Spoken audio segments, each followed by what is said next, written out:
Hi friends, welcome to my YouTube channel. সকল দর্শক বন্ধুকে আবারও স্বাগতম জানাচ্ছি আমার ইউটিউব চ্যানেলে। আজ নতুন বন্ধু তাদেরকে আমন্ত্রণ জানাচ্ছি চ্যানেলটি সাবস্ক্রাইব করে পাশে থাকার জন্য। Here I am requesting to my all of new viewers and friends whose are just now connected through this YouTube video and my cooking channel. Please subscribe my YouTube channel and stay connected. And if you guys are enjoying my cooking video of any of parts, so please don't hesitate to give a like and share with your near and dear ones. আমার রান্না video যদি কোনো অংশ আপনার ভালো লেগে থাকে সেক্ষেত্রে আপনাদেরকে বিনীত অনুরোধ জানাচ্ছি ভিডিওটি লাইক এবং শেয়ার করে বরাবর মতো পাশে থাকার জন্য। তো বন্ধুরা, আজকের রেসিপিটি হচ্ছে একটি চিকেন দো পেঁয়াজার রেসিপি, যেটা কিনা ছোটো থেকে বড় সকলেই খুবই পছন্দ। আর চিকেন পছন্দ নয় এরকম খুব কম মানুষই পাওয়া যায়।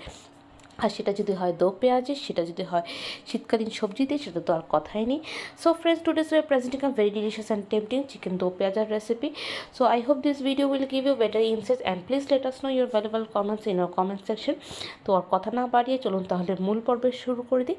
আর শুরু করার আগে একটা কথা বলেছি, প্লিজ বন্ধুরা লাইক এবং শেয়ার করতে একদমই ভুলবেন না, কারণ তোমাদের এই প্রতিটি লাইক আমাদের ভিডিও রিচ করাতে অনেক অনেক সহযোগিতা করে। তো please please please again requesting to like my cooking channel. তো বন্ধুরা, আজকে এই দো পেঁয়াজি রেসিপিটি কীভাবে করছি তা আমি এখন মূল পর্বে চলে যাব। তো অফকোর্স এখানে আমি চিকেন দো পেঁয়াজিতে ফার্স্ট ইনগ্রিডিয়েন্টস আমি চিকেন নিয়েছি। আর এখানে আমি 1 কেজি চিকেন নিয়ে নিয়েছি, পেঁয়াজ নিয়েছি, ক্যাপসিকাম নিয়েছি, এটাকেও বড় বড় করে কেটে নিয়েছি আদা বাটা, নিয়েছি রসুন বাটা, নিয়ে নিচ্ছি এখানে এলাচ, দারচিনি, লবঙ্গ, গোলমরিচ, যেটা কিনা আমরা বলে থাকি হচ্ছিল খাড়া মশলা বা গরম মশলা হিসেবে। আর পেঁয়াজের ফলি করে কেটে নিয়েছি চিকন করে। তো পেঁয়াজটাকে আমি এখানে দুইভাবে কেটে নিয়েছি, একটা হচ্ছে যত দো পেঁয়াজ তো একটু বড়ো করে, আরটা হচ্ছে চিকন করে কেটে নিয়েছি, যেটা কিনা আপনারা উপরে দৃশ্যে বা চিত্রে দেখতে পাচ্ছেন।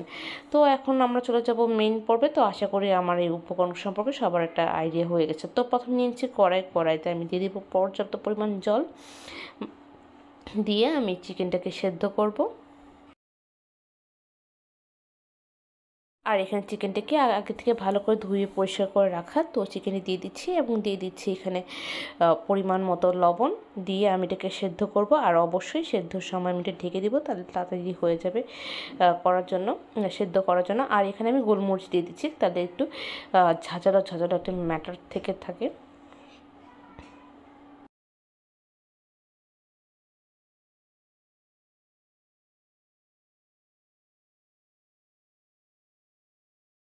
তো এখানে আমি গোলমরিচের গুঁড়ো দিয়ে আমি এটাকে ঢেকে দিচ্ছি সেদ্ধ করার জন্য। এখানে আমি 1/2 টেবিল স্পুন বা তারও একটু বেশি আমি গোলমরিচের গুঁড়ো দিয়ে দিয়েছি।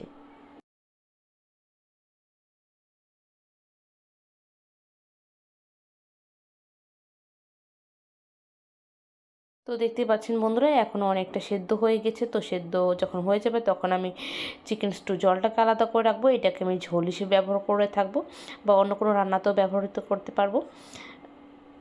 তো আমি এটাকে আলাদা করে সরিয়ে নিচ্ছি। আর এখানে নিচ্ছি ফ্রাই প্যানে আমি ভালো করে গরম করে এখানে দিয়ে দিচ্ছি সামান্য পরিমাণ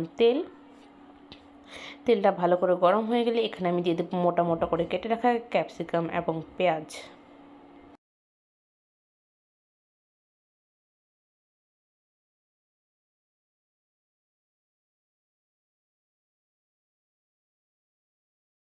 এবং এটাকে 1 থেকে 2 মিনিটের মতো ভালো করে ভাজা করে নেব। তারপরে খেয়াল রাখবো যাতে অতিরিক্ত ভাজা না হয়ে যায়, মিডিয়াম ভাজা হবে বা স্লাইটলি ভাজা হবে, যেটা কিনা আমি বলবো যে 10 to 15% ফ্রাইড হবে, কারণ জিনিসটা একটু কাঁচা থাকবে এই পর্যায়ে।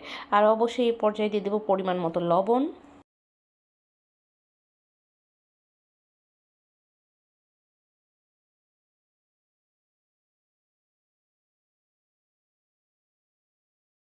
দিয়ে দেবো সামান্য গোলমরিচের গুঁড়ো,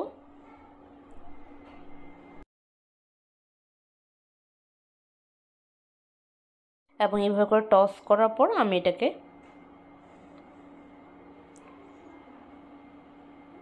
আলাদা করে রেখে দিব। আর নিয়ে নিচ্ছি একটি ফ্রাই প্যান বা কড়াই, নিয়ে এটাকে ভালো করে আমি গরম করব। তারপর আমি এখানে ব্যবহার করব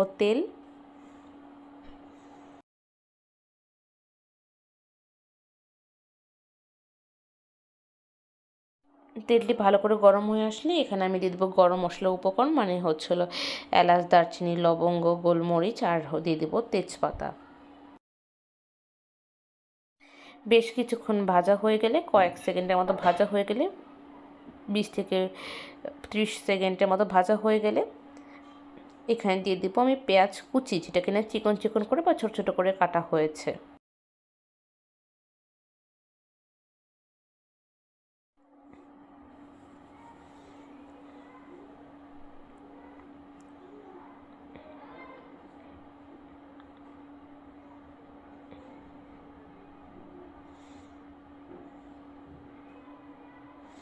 তারপর এরকম করে বাদামি রঙের ভাজা হয়ে গেলে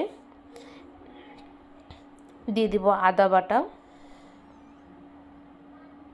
2 টেবিল স্পুন আদা বাটা দিয়েছি। দিয়ে দিব 2 টেবিল স্পুন রসুন বাটা,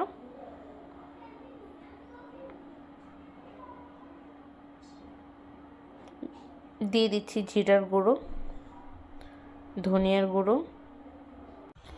দিয়ে দিব লাল মরিচের গুঁড়ো এবং হলুদের গুঁড়ো।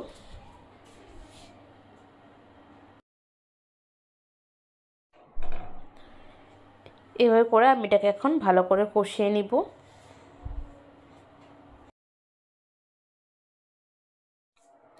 এবং এই পর্যায়ে আমি দিয়ে দিব কুসুম গরম জল। সবসময় আমি বলি আমি ঝোলে এখানে কুসুম গরম জল ব্যবহার করি। এখন অনেকে মনে আসতে পারে তাহলে আপু কেন চিকেন স্টুটি দিলে না বা কেন ব্যবহার করা হয়নি, এটাও আমি এখন এই পর্যায়ে দিয়ে দিচ্ছি। চিকেন স্টুটা আমি এই পর্যায়ে দিয়ে দিচ্ছি, দিয়ে আমি ঝোলটাকে ভালোভাবে কষাবো। এখানে সম্পূর্ণ আমি চিকেন স্টুটা ব্যবহার করে নিচ্ছি, বাট যদি কেউ চিকেন স্টু যদি না ব্যবহার করে তাহলে অবশ্যই বলবো গরম জলটা দেওয়ার জন্য, কারণ গরম জল দিলে অবশ্যই স্বাদের মাত্রাটা খুব ভালো থাকে, আর নাহলে ঠান্ডা জল দিলে খুব পানসে পানসে লাগে। এটা স্বাদ আপনারা নিজেরা খেয়ে দিয়ে বুঝতে পারবেন।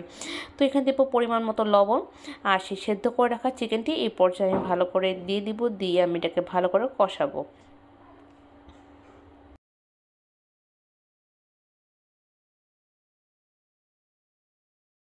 আর এইভাবে করে আমি 10 থেকে 15 মিনিটের মতো কষিয়ে নিব। যেহেতু এটা আগে থেকে সেদ্ধ করা আছে, তো এখানে জাস্ট কষানোটাই মেইন চ্যালেঞ্জ, আর তেমন কিছু নয়। তো এটা আমি ততক্ষণ পর্যন্ত কুক করবো যতক্ষণ পর্যন্ত মশলা থেকে তেলটা আলাদা করে বিভক্ত না হয়ে যাচ্ছে। তো I will cook until the oil get separate. তো দেখতেই পাচ্ছেন না আপনার দৃশ্যে যে মশলা থেকে তেলটি আলাদা করে বিভক্ত হয়ে গিয়েছে বা আলাদা করে এসে পড়েছে। তো এই পর্যায়ে আমরা বুঝে নেব যে চিকেনটি ভালো করে কষানো হয়েছে এবং চিকেনের ভিতরে মশলাটাকে ভালো করেভাবে পেনিট্রেট করেছে।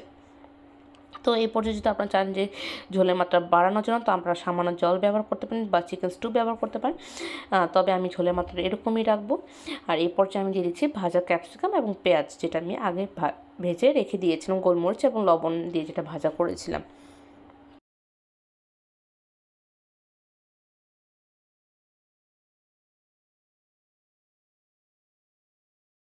আর এভাবে করে আমি ঠিক 5 থেকে 10 মিনিট কুক করব।